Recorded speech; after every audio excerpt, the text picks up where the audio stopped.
lesson, and today is Stork and Fox's clay pots.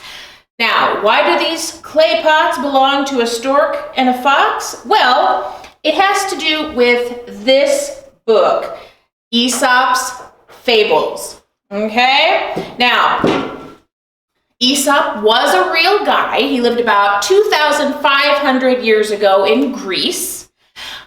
But most of the fables that he's famous for, he didn't actually write. They were added to his writings over time as people needed more and more fables to explain life. Now, what is a fable? A fable is a story that has usually animal characters solving a human problem.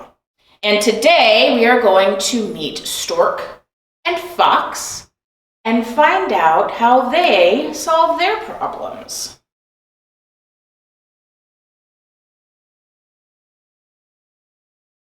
A fox decided to play a joke upon a stork. In order to do this, he invited the bird to dinner in his den.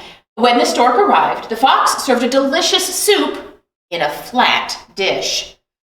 This soup tastes good, said Fox, lapping it greedily from the dish, his nose only a few inches from it. What do you think of it, my friend? How can I tell? The stork asked bitterly, pecking vainly at the flat dish with her long beak. This dish is too flat. I cannot get any soup into my mouth at all. This was just what the sly old fox had hoped would happen.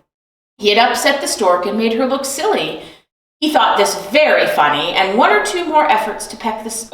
thought this very funny, and finished the soup himself with a sly smile upon his face. The stork made one or two more efforts to peck at the soup, but then gave up and went home, deciding to get her own back on the fox. A few days later, the stork had made her plans. She invited the fox to come and have dinner with her in her home by the water's edge. She, too, prepared soup for the meal. She served it in a jug which was wide at the bottom and narrow at the top. Let us begin, said the stork, dipping her head into the jug and taking a long sip. This is good. What do you think of it, my friend? How can I tell? Grumbled the fox, trying in vain to get his head into the mouth of the jug. I cannot reach the soup to lap it up. Oh, what a shame, said the stork calmly. She said nothing else, but finished the soup herself, while the fox looked on in a bad temper. In the end, the fox went home in a bad mood. The tables had been turned on him, but for some reason he did not think it was funny. Moral: something which seems funny when it happens to someone else may not seem so funny when it happens to us.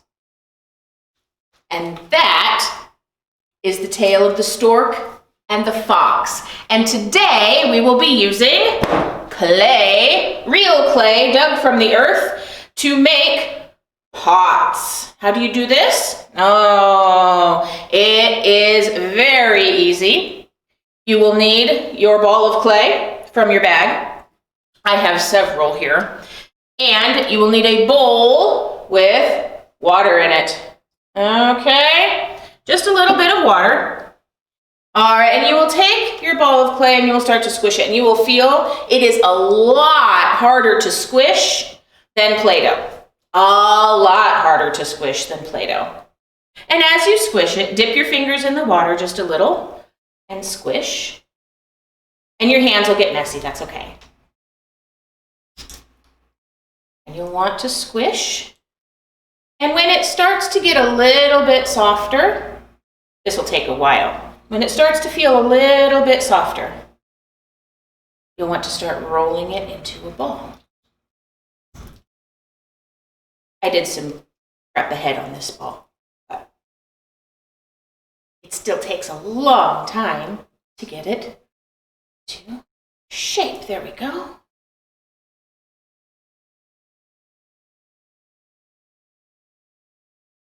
All right, and both stork and fox's pot will start out with this same basic shape. So then you roll it on the table, roll it in your hands, and it'll sort of come out like a little diamond. Just turn it and roll it the other way. Turn it and roll it the other way.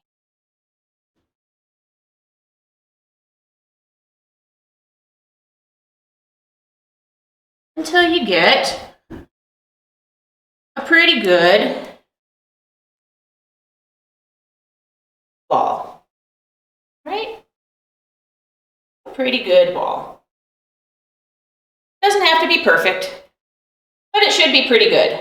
Yeah, pretty even, nice and smooth. And then you take your thumb and you stick it into the middle of the ball. Just push.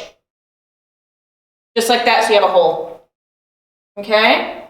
And then you'll take your fingers and pinch around the hole. And it takes some time. And that's okay. But you just take your fingers and you pinch it. See how it's getting bigger already? Just pinch and pinch and pinch. If it starts to feel dry, just dip your fingers in the water and add a little bit of water. You don't want to add too much water or it'll get really slippery and yuck. Okay, then when you have a bowl like this, we'll make Fox's pot first. So when you have it like that, press it to the table so that you have a large, flat bottom. Shallow dish. See? Now, you can take your time and make it as smooth and pretty and round as you want, or square. Square dishes are fun. But there is Fox's shallow dish. Now, if we were to make Stork's tall pot, we got to start over from the ball.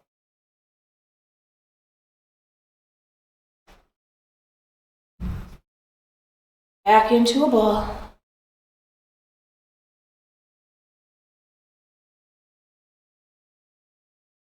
This side.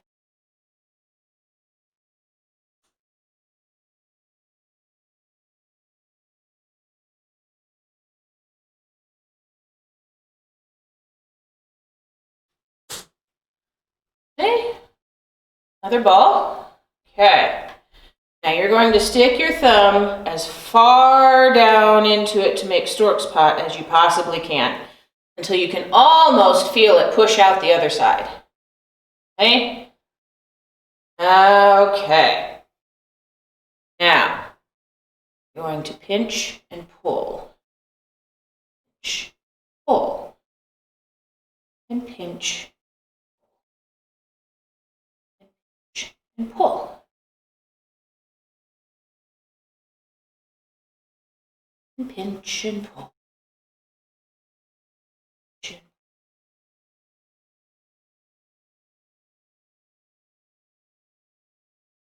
And pinch and pull up. You will make tall, skinny vessel. Pull the clay over on it. You can make the opening very small indeed. This one takes a little bit longer because the clay will want to pull apart. But if you futz and futz and futz and futz, it all just takes some time. Okay? It just takes time. Once you get your pot the way you like it, nice and smooth, with no holes that you just poked through with your fingers. All right, once you get your pot the way you like it, you can take a sharpened pencil, okay? Or I like to use fun-shaped pasta like radiatori and shells. Those are fun too. But you can take a nice sharp pencil and you can draw patterns. Play. Okay. That one's just a very simple wave just to show you kind of how it works. But you can draw all kinds of pictures. Maybe you could put a stork on your stork pot if you make a stork pot, or you could put a fox in the bottom of your fox dish. And you just take little crumbles, and there you have a little decoration. It looks a lot better when the clay is smoother, I promise. If you don't like it, take a little water, just rub. It'll go right away. Okay. That's how you get your clay really smooth too. Okay. It goes away automatically. Whee! Oh no, I'm dirty. Guess I'll have to wash my hands after this, huh? Okay, so see? And then your decoration is all gone, so you can mark it in, and if you don't like it, you can erase it easily enough. Okay. Now, if you leave this out, it will dry.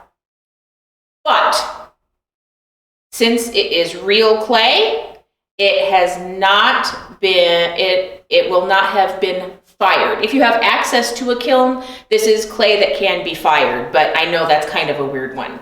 But it will air dry enough to put, you know, jewelry or treasures or, you know, small whatever. It will dry enough to hold light items like that, but it can never be washed. Okay? And you should only, if you want to paint it, you should only use acrylic paint. And that stuff can stain, so please make sure that you talk to your parents or guardians before you ask or use acrylic paint. All right? If you guys have any questions, you can go ahead and shoot them at us right now. Otherwise, I think we're all set for today. Thank you guys so much for coming. This has been a lot of fun. We'll see you next time.